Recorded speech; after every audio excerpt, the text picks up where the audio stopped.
Menindaklanjuti keresahan masyarakat terkait aksi balap liar, anggota Satres Polrestabes Palembang melakukan operasi razia terhadap pengendara roda 2 dan roda 4 yang melakukan aksi balap liar.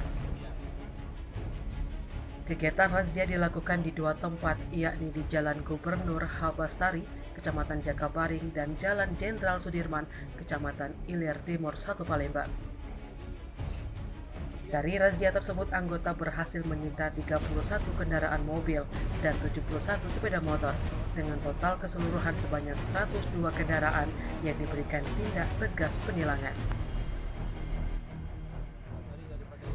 Kapolrestabes Palembang Kombes Pol Muhammad Ngajib didampingi Kasat Lantas AKBP Rentri Surya Aditama membenarkan Satlantas Polrestabes Palembang berhasil menyita 102 kendaraan baik itu roda 2 maupun roda 4.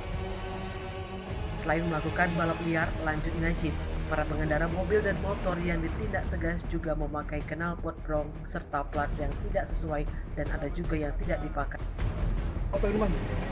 Jadi melihat kepada kondisi di lapangan di Kota Palembang saat ini, bahwa sudah mulai masyarakat banyak yang melakukan balap liar, baik menggunakan sepeda motor maupun kendaraan roda 4. Melasari daripada itu karena balap liar ini meresahkan masyarakat dan sudah banyak kecelakaan yang tertimpa karena balap liar ini. Sehingga kami dari kepolisian dari Polrestabes Palembang melakukan tindakan tegas terhadap para pembalap liar.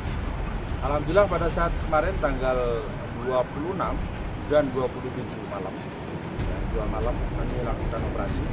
Kita mendapatkan ada jumlah mobil itu 31 kendaraan yang mereka gunakan untuk balap liar. Kemarin kita tangkap di area Jakabaring, mereka balap liar di situ.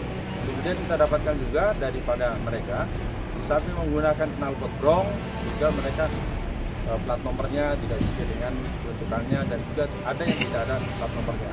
Kemudian pada tanggal 27 malam kita laksanakan operasi lagi, kita mendapatkan 71 kendaraan sepeda motor R2 yang juga sama. Mereka menggunakan knalpot brong dan tanpa ada plat nomor dan mereka gunakan untuk balap liar. Nah, untuk mereka, karena ini sudah meresahkan masyarakat, jika kita lakukan tindakan tegas, kita menilang mereka. Kita samping kita tilang mereka sesuai dengan pelanggarannya, kemudian kita amankan di sini sampai intinya batas tertentu sesuai dengan nanti menjelang sidang. Kemudian yang kedua, mereka diwajibkan untuk mengganti knalpot brongnya. Knalpot brong kita ganti dengan knalpot yang standar, sehingga nantinya mudah-mudahan bisa jeda, mereka tidak ada liar. Tim Liputan Sumsel AB TV melaporkan.